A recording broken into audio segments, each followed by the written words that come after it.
Momento de ingresar al tema central de la noche. Una mirada a sus diversos aspectos técnicos sobre el censo 2022. Y para el análisis nos acompaña en esta oportunidad el licenciado Víctor Mesa, docente universitario. Reiteramos el tema central, censo. Una mirada a sus diversos aspectos técnicos. Adelante, Omar Gómez. Muchas gracias, Henry. Quiero agradecer la gentileza de Víctor Mesa, un amigo desde hace años, compañero de curso. Estuvimos haciendo la maestría en el CIDES. Víctor, te agradezco, una persona muy entendida en estos temas. Ha trabajado en diversos censos desde diferentes perspectivas. Además, es una persona vinculada al ámbito de la estadística, realmente un profesional muy conocedor del tema. Y esta entrevista no tiene un corte ideológico, entre otras cosas. Es estrictamente técnica. Nos va a hacer una explicación para que intentemos entender cómo es el proceso mediante el cual se arma un censo, qué características tiene, qué fases, qué componentes. Vamos a ver algunas de las preguntas, etcétera, etcétera. Víctor, qué bueno tenerte. Muchas gracias nuevamente. Buenas noches, Omar. Un gusto verdaderamente estar acá en este programa tan escuchado y para tocar, desde luego, un punto muy importante. Sí. Que es realmente la actualización de una nueva imagen demográfica del país. Qué interesante. A través, desde luego, de un Censo Nacional de Población y Vivienda. Ahora, tendríamos que comenzar, obviamente, para esto, refiriéndonos a entender qué es un censo. Desde luego que sí. Sí.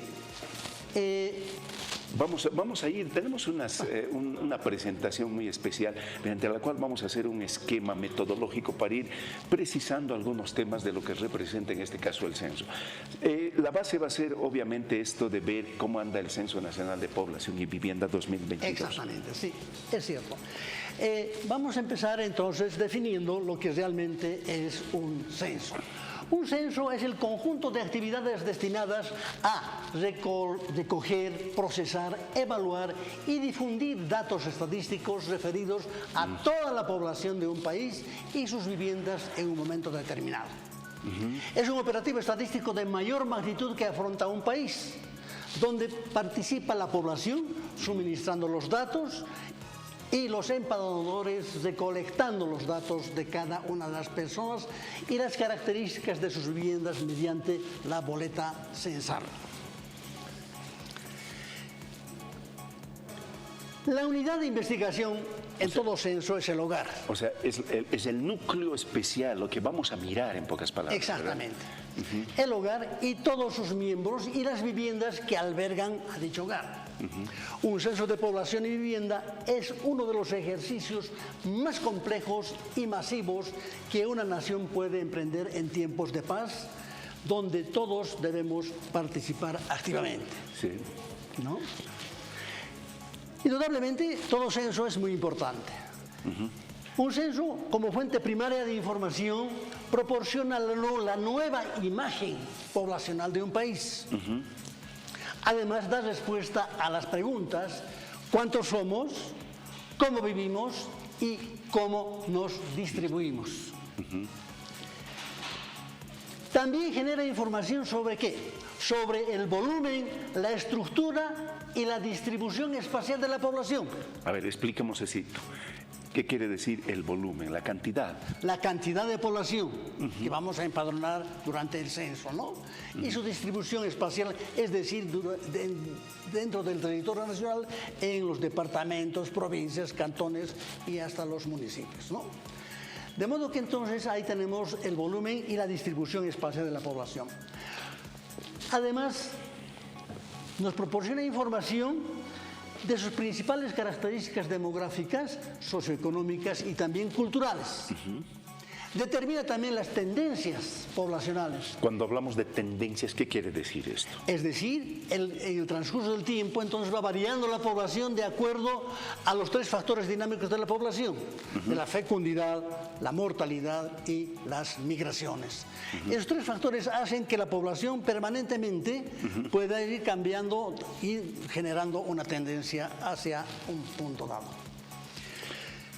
También determina las tendencias poblacionales, como decíamos, ¿no? Sí. Y también información de las viviendas y también las características de las viviendas donde naturalmente está la población inserta. Cuando hablamos de las características de las viviendas, estamos refiriéndonos a la calidad que tienen estas viviendas, ¿no? Es principalmente, como vamos a ver después, principalmente de los materiales más importantes que se han construido, ya sea en los techos, en las paredes o en los pisos, para determinar indudablemente la calidad de la vivienda. Y el acceso a servicios. Indudablemente también los servicios básicos, si acaso la vivienda tiene energía eléctrica, tiene servicios básicos, tiene agua para beber y cocinar, en fin, toda una serie de preguntas que normalmente caracterizan la población. En este tiempo, Víctor, ¿ya se considera un servicio el Internet, por ejemplo? ¿Está ya incluido en censos?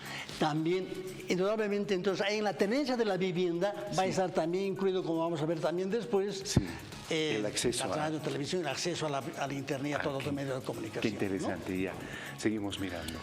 Además, ¿qué permite? Permite ajustar y o definir, implementar y evaluar planes y programas. También permite determinar las políticas públicas y estrategias de desarrollo humano sostenible, así como también en los sectores económicos sociales, en el ámbito nacional, departamental, sectorial, municipal y comunitario. Por otra parte, también proporciona información para el diseño, esto es importante, para el diseño de un marco muestral para futuras investigaciones especializadas, como es, por ejemplo, la encuesta nacional de demografía y salud, donde realmente entonces con un marco muestral y con un diseño, entonces se hace las preguntas de esos temas especializados con más profundidad y con más tiempo. Luego, ¿cuáles son las características de un censo? Veremos. La universalidad, es decir, debe incluir a todas y cada una de las personas que se encuentran presentes en todo el territorio del país, referidos a un momento dado. Otra característica es el empadronamiento individual, es decir, entrevistar separadamente a cada persona del hogar que se visita. Claro, porque en un primer momento se hace al hogar en su conjunto, ¿verdad? Y después se individualiza, por cada persona se va obteniendo información. Exactamente. Como vamos a ver también después, indudablemente cuando el empadronador está visitando una vivienda, lo primero que hace es entrevistar al jefe de hogar. Y el jefe de hogar, naturalmente, es la persona que está reconocida por todos los miembros del hogar. Puede ser hombre, mujer. Puede ser hombre, mujer. No interesa la edad. También, sí, ¿no? También hay jefas, ¿no? Claro que sí. Decíamos que el empadronamiento entonces es individual, como dijimos, y que naturalmente entonces la entrevista se hace separadamente, es face to face. Exactamente. ¿No? También la simultaneidad, eso en todo el territorio nacional durante el mismo tiempo y el mismo momento. Ahí donde se determina la fotografía censal del país, ¿no? La exhaustividad, o sea que el empadronamiento se hace a todas y cada una de las unidades de investigación, ¿no? De modo que entonces ahí tenemos lo que realmente entonces son las características principales. Veamos ahora los tipos de censo que existen. Hemos seleccionado 3 tipos de censo, ¿no? Sí. Los censos de hecho, los de derecho y los de autoempadronamiento. En nuestro país practicamos el censo de hecho. En todos los censos que tenemos hasta la fecha. ¿Qué es un censo de hecho?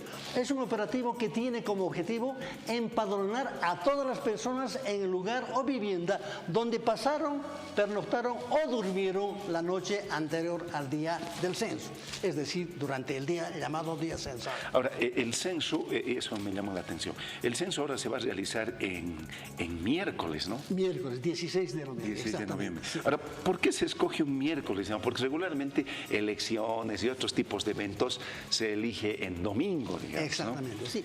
Esta vez entonces se está realizando el censo en un día miércoles para evitar los movimientos migratorios antes y después del censo, para tratar de que realmente entonces la gente no se movilice, la población no se movilice y deje el lugar de residencia habitual.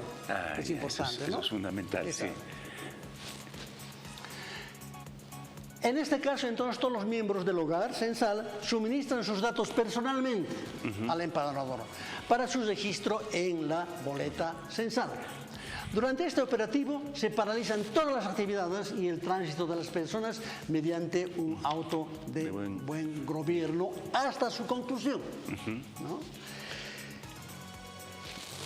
El otro tipo de censo es el censo de derecho, el censo de derecho o de jure. Son operativos que tienen como objetivo empadronar a las personas considerando su lugar de residencia habitual o el lugar donde siempre viven, ¿no? De modo que entonces en este caso, en un censo de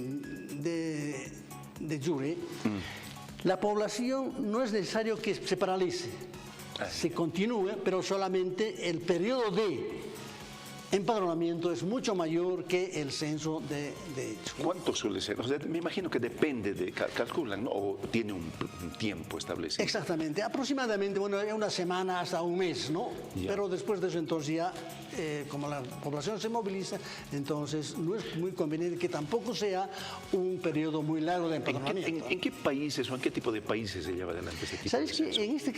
En este caso se hizo en Chile y también en Perú. Y ya. Pero muy lamentablemente, Sí. los resultados de estos censos, Sí.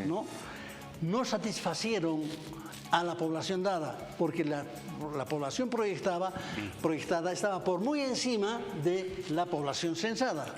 Ya. De modo que entonces tuvieron que rehacer nuevamente y volver a hacer un nuevo censo Como con el que las nosotros características estamos. de hecho. Exactamente. Qué ¿no? interesante. Ya. De modo que entonces, No es de los mejores, digamos. claro, es decir, requiere de mayor nivel educativo. Bien, Dijimos que en este caso los miembros del hogar facilitan la información por el informante clave en un censo de jure, ¿no? Sí. O sea, entonces es la persona que suministra los datos y características de todas las personas del hogar en ausencia de él. Ya.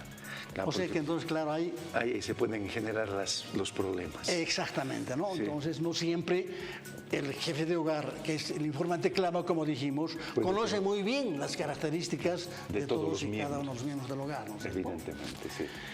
Durante este operativo, como dijimos, entonces no es necesario paralizar y el tránsito de las personas y el empadronamiento se puede extender un periodo mayor que un censo de hecho.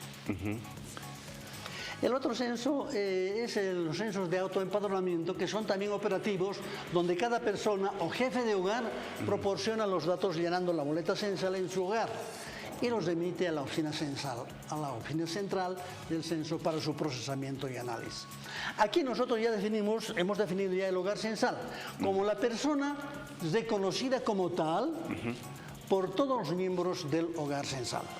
¿No? Puede ser hombre o mujer. Este es el tercer tipo de censo, ¿no? Exacto. Ahora, ¿este es el censo que se practica en Europa o es el anterior?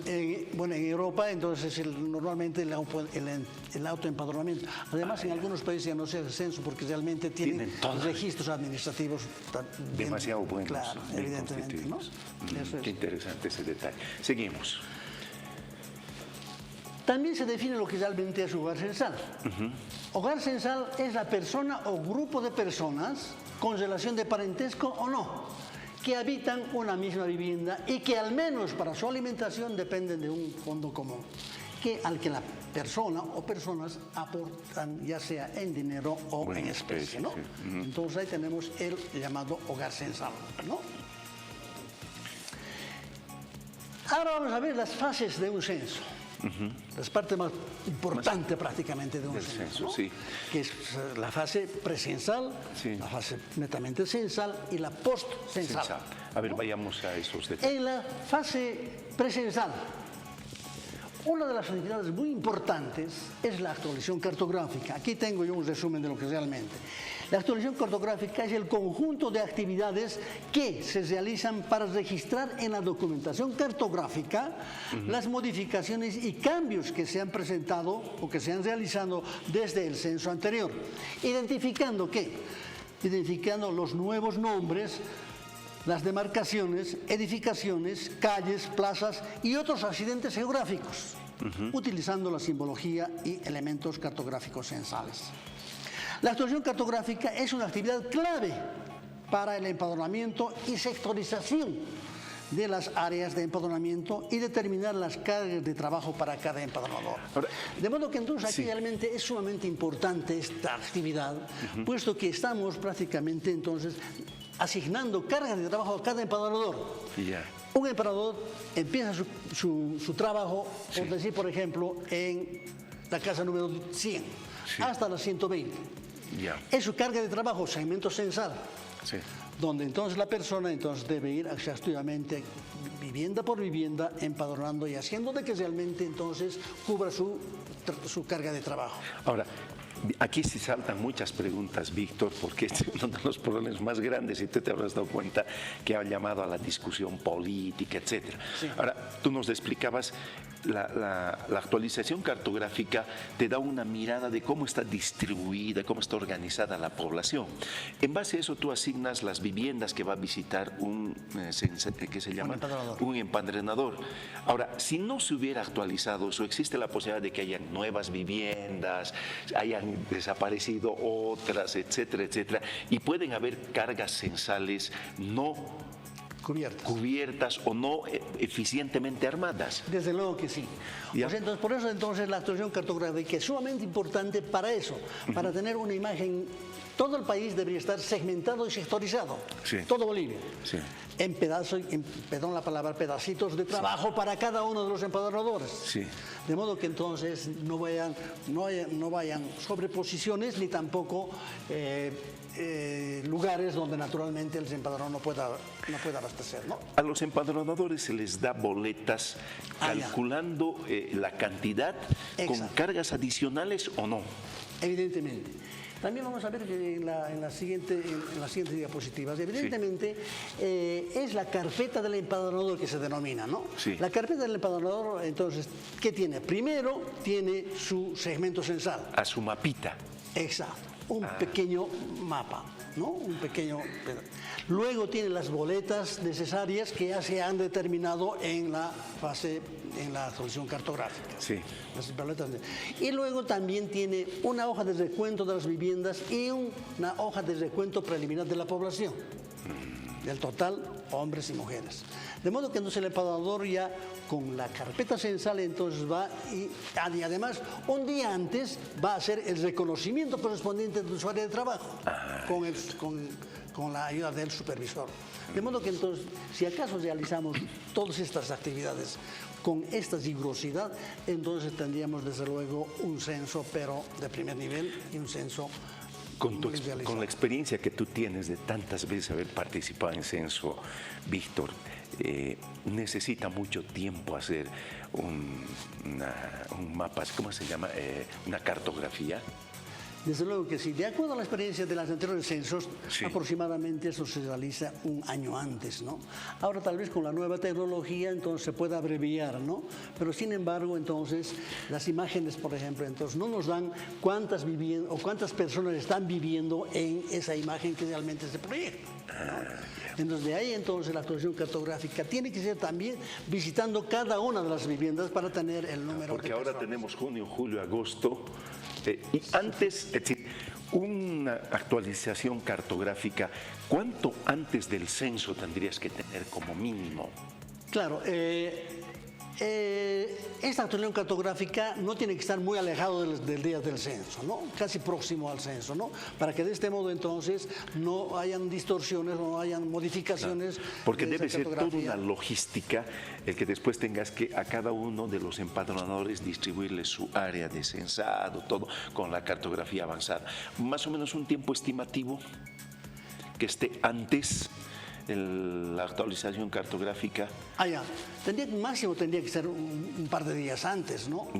Para que, bueno, la actualización cartográfica no, puede ser un poco más antes. ¿Por qué? Porque realmente la actualización cartográfica después viene la segmentación y la sectorización. O sea que necesitan tiempo para Necesita tiempo, naturalmente. Después de que tengamos toda la cartografía netamente actualizada, entonces ahí viene lo que se denomina la segmentación, las cargas de trabajo y la sectorización, ¿no?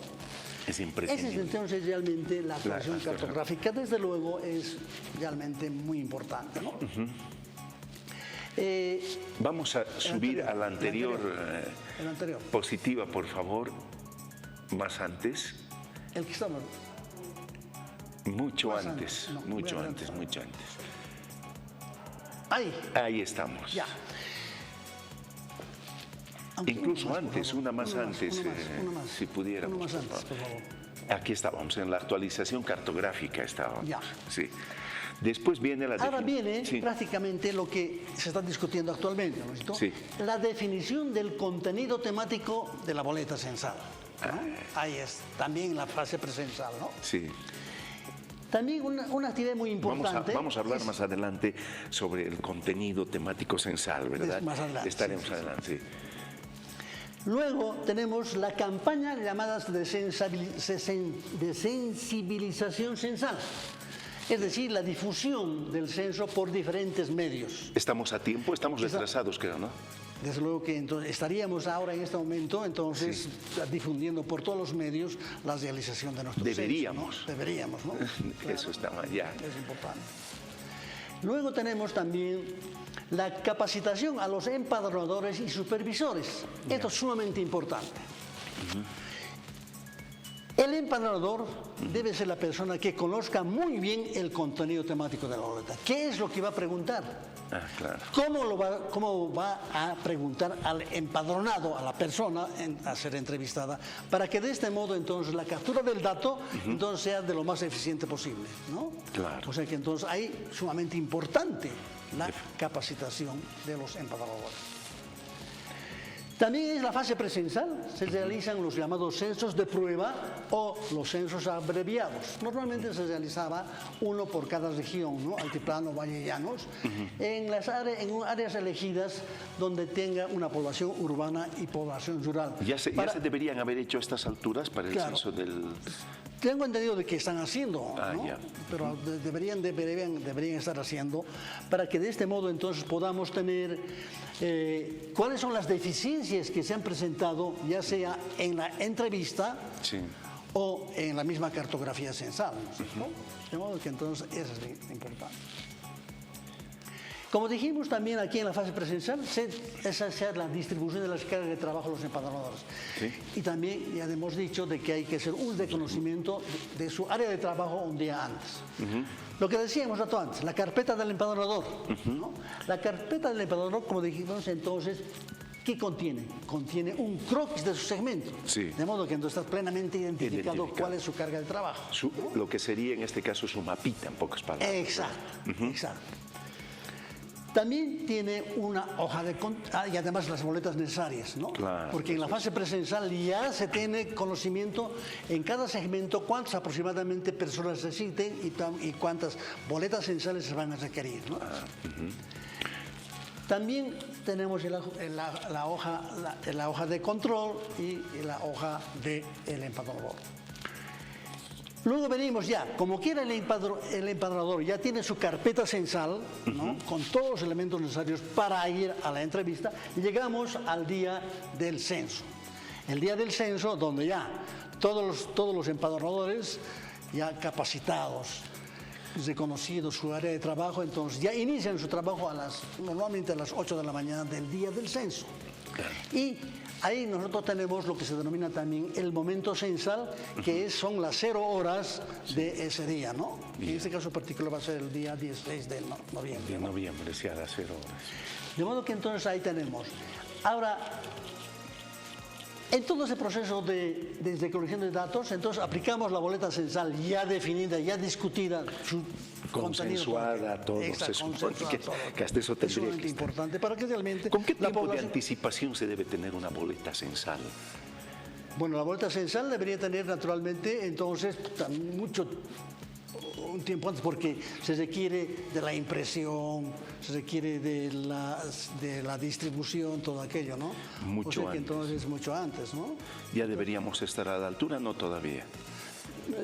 No tanto, pero sin embargo ya deberíamos estar trabajando arduamente en esto, ¿no? Entonces, como dijimos, entonces aplicamos la boleta censal a cada vivienda y a cada miembro del hogar censal, Evidentemente. contenido en su segmento. Después Después tenemos el registro en la hoja de control del empadronador de todas y cada una de las viviendas y hogares que se han empadronado.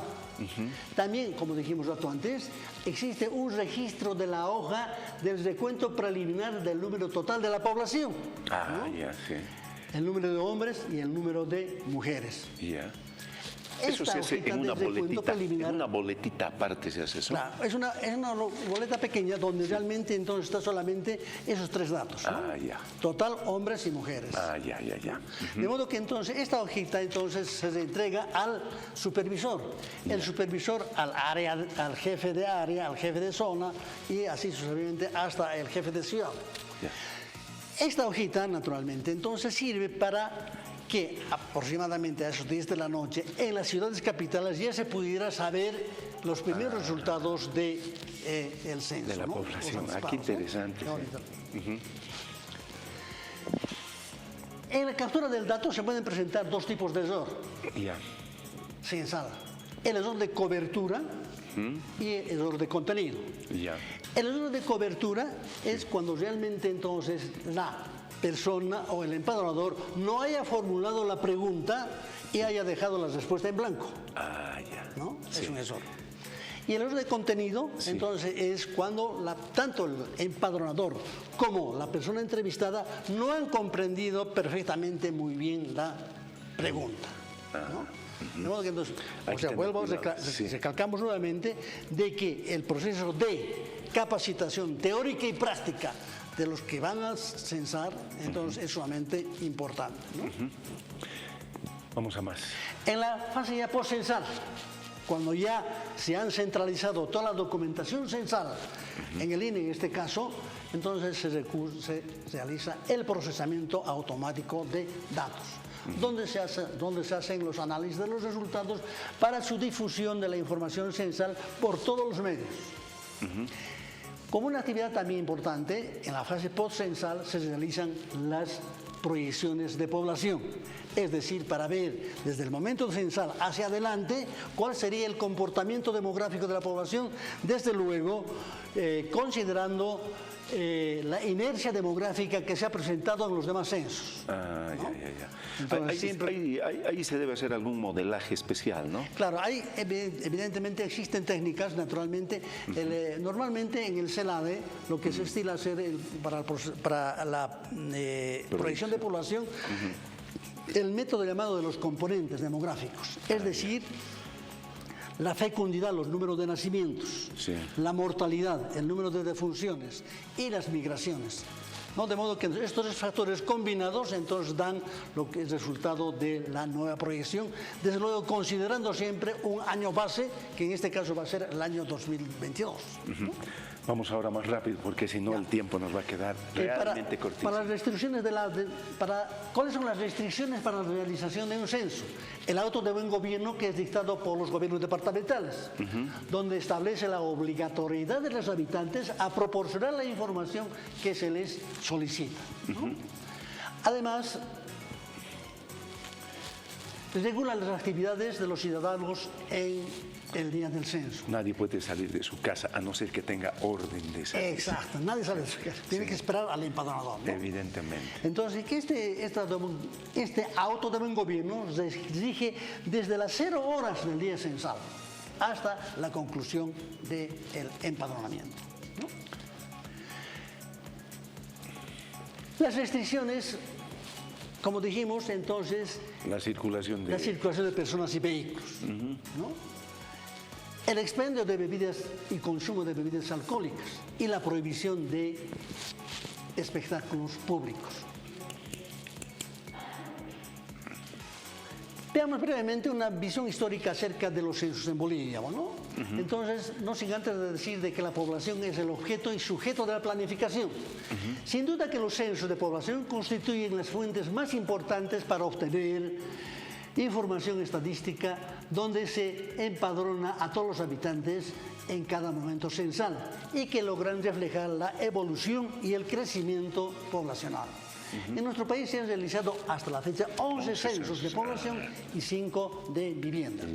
A partir del censo del año 1950, denominado censo demográfico, los relevamientos censales se han realizado bajo técnicas ya en normas, procedimientos más rigurosos, donde ya se investigaron temas sobre vivienda. Y es por esa parte de ahí entonces vienen las poblaciones de población de vivienda, ¿no?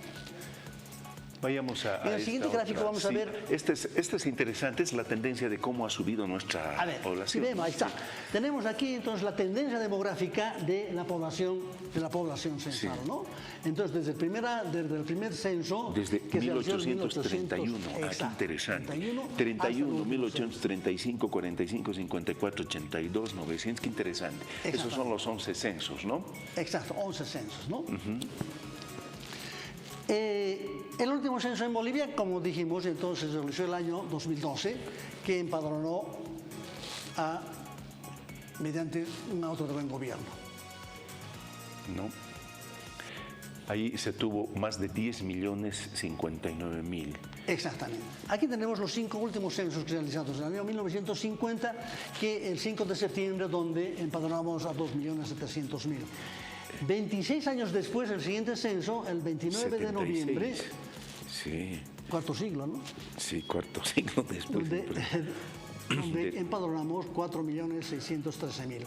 Luego, después de 12 años, el 3 de junio, el 1992, empadronamos 6.420.000. Sí.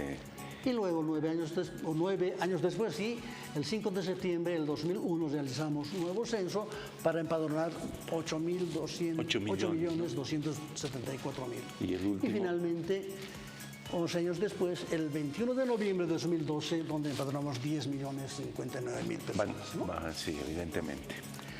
Aquí tenemos una distribución por área de residencia urbana y rural, ¿no? Donde naturalmente entonces vamos a ver las proyecciones o las gráficas correspondientes, donde vemos también la tendencia de estos dos componentes poblacionales. Este tal vez nos interese, ¿no? Porque esto es cómo ha evolucionado la población por área de residencia urbano-rural. Exactamente. ¿Cuál es la urbana? Es la azul. Como la línea azul es la correspondiente a la población total. Claro.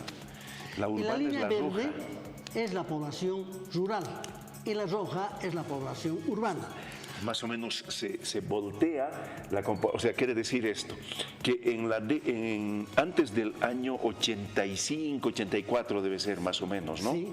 La población rural en la línea verde era mayor que la urbana. Exacto. Y de ahí en adelante recién la urbana comienza a tomar preponderancia. El punto de inflexión, llamaremos así, sí, de la población urbana y la población rural se produce aproximadamente el año 1984. ¿no? 84. A partir de ahí entonces la población urbana entonces va generando una diferencia realmente impresionante. Realmente cada vez mayor, ¿no? Sí.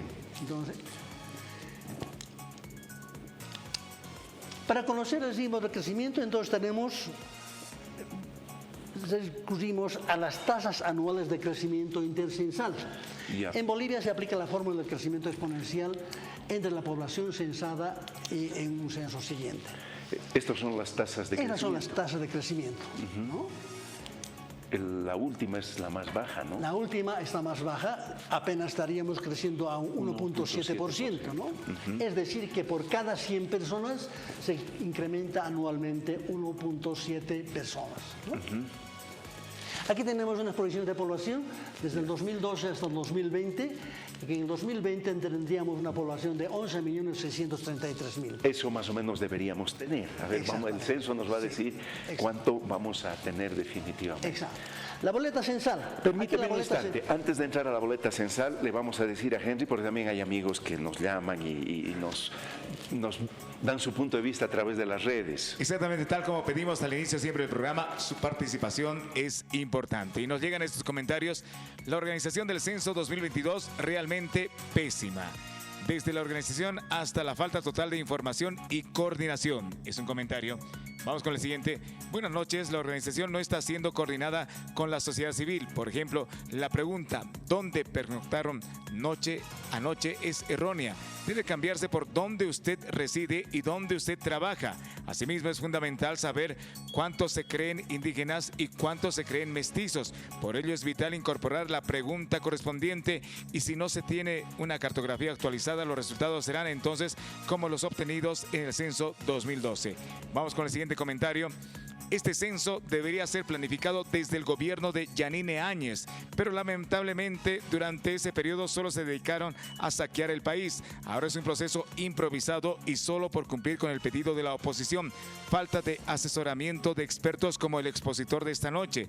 Reitero, la irresponsabilidad del censo radica en el gobierno de Áñez, que se olvidaron de esta responsabilidad. Estamos en la recta final, en nuestro tiempo, el tiempo siempre es nuestro mayor enemigo, Víctor. Estamos con la boleta. A ver si podemos una miradita rápida. Si Rápida, entonces. Ya, muy bien. Sí, porque realmente ya hemos terminado. Bueno, la boleta censal entonces tiene... ¿Cuántas partes, de cuántas partes consta una boleta? Son capítulos, Sí. son capítulos referidos a cada una de los segmentos censales. Inicialmente... ¿Qué quieres que retrocedamos un poco? Se ubica, está bien ahí. Sí, está ya. Bien. Inicialmente, entonces, ahí tenemos La en la primera parte sí. la ubicación geográfica de la vivienda. ¿Dónde está ubicada la vivienda? Ahí colocamos los códigos correspondientes. Sí. Luego tenemos los principales características de la vivienda. Las viviendas de tipo particular, de tipo colectivo, o las personas que no tienen vivienda. Y si la vivienda es colectiva o individual. Esta también es características de Luego vivienda, también ¿no? tenemos con características de la vivienda. ¿Cuáles son los materiales utilizados en los techos, en las paredes y también en los pisos de la vivienda? Aquí tenemos el abastecimiento del agua.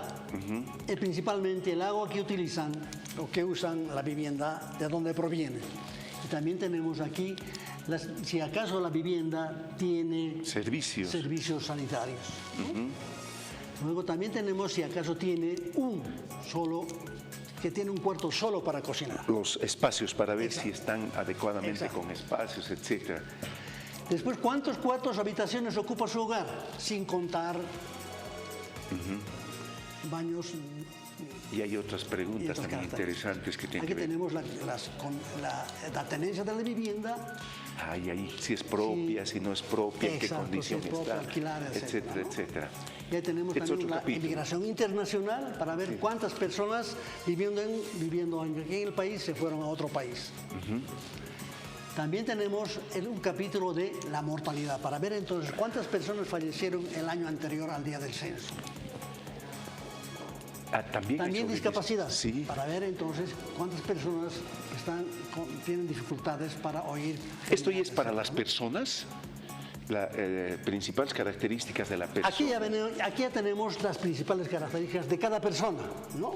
Ya, si es empleada, no es empleada, etcétera. Exactamente. Etcétera. Bueno, Víctor, yo de verdad te voy a invitar en una próxima oportunidad porque todavía estamos arrancando el tema del censo.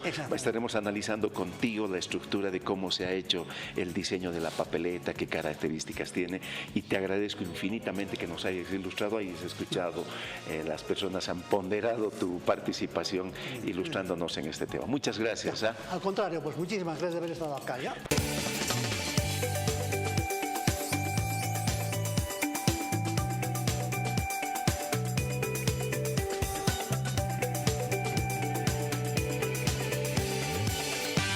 TVU. Televisión para ti.